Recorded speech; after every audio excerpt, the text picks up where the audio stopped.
നവകേരളം എന്ന സങ്കല്പം യാഥാർത്ഥ്യമാകുമെന്നും അതിന് ഇച്ഛാശക്തിയുള്ള സർക്കാരാണ് കേരളം ഭരിക്കുന്നതെന്നും സിപിഐഎം സംസ്ഥാന secretary M V. Govindan master Idukki തങ്കമണിയിൽ സാന്ത്വനം ചാരിറ്റബിൾ ആൻഡ് പാലിയേറ്റീവ് സൊസൈറ്റിയുടെ പാലിയേറ്റീവ് പ്രവർത്തനങ്ങളുടെ ജില്ലാതല ഉദ്ഘാടനം നിർവഹിക്കുകയായിരുന്നു ഗോവിന്ദൻ മാസ്റ്റർ.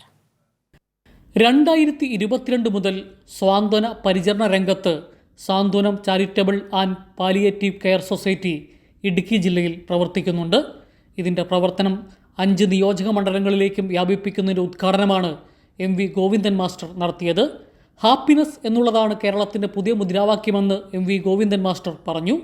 ജനങ്ങളുടെ ജീവിതം സന്തോഷാത്മകമാക്കുകയാണ് പാർട്ടിയും സർക്കാരും ലക്ഷ്യമിടുന്നത്. നമുക്ക് ഏറ്റവും ഫലപ്രദമായി കൈകാര്യം ചെയ്യാനുള്ള ഒരു വിഷയം പാലിയേറ്റീവ് മേഖല ഉൾപ്പെടെയുള്ള സ്വാന്തന പ്രവർത്തനവുമായിട്ട് ബന്ധപ്പെട്ട കലക്ടർ ഇവിടെ സൂചിപ്പിച്ചതുപോലെ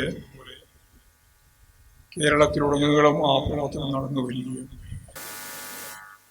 വിവിധ പരിപാടികളാണ് അവർ ഏറ്റെടുത്ത് ഫലപ്രദമായി കൈകാര്യം ചെയ്യുക. ഇടുക്കിയിലെ 5 നിയോജക മണ്ഡലങ്ങളിലേക്കുമുള്ള മൊബൈൽ പാലിയേറ്റീവ് യൂണിറ്റുകളുടെ ഫ്ളാഗ് ഓഫും ഗോവിന്ദൻ മാസ്റ്റർ നിർവഹിച്ചു.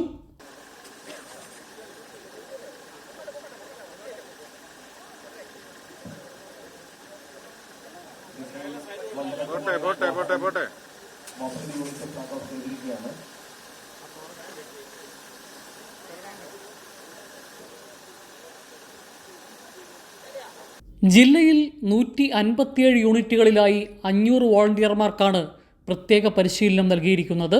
അവിടെ വീടുകളിൽ ആഴ്ചയിൽ ഒരു ദിവസം എത്തി അവർക്ക് ആവശ്യമായ മരുന്ന്, മറ്റ് പരിചരണം ഉൾപ്പെടെയുള്ള നടത്തുക എന്ന ലക്ഷ്യത്തോടു കൂടിയാണ് നിശ്ചയിച്ചിട്ടുള്ളത്. 400ഓളം വരുന്ന വോളണ്ടിയർമാരെ തയ്യാറാക്കിയിട്ടുണ്ട്. 5 അസംബ്ലി മണ്ഡല അടിസ്ഥാനത്തിലുള്ള കോർഡിനേഷൻ രൂപീകരിക്കും. സ്വാന്തനം ചാരിറ്റബിൾ സൊസൈറ്റി നിർമ്മിച്ച 2 വീടുകളുടെ താക്കോൽദാനവും 2 പുതിയ വീടുകൾക്കുള്ള തറക്കല്ലിടലും സിപിഐഎം സംസ്ഥാന സെക്രട്ടറി നിർവഹിച്ചു. കൈരളി ന്യൂസ്, ഇടുക്കി.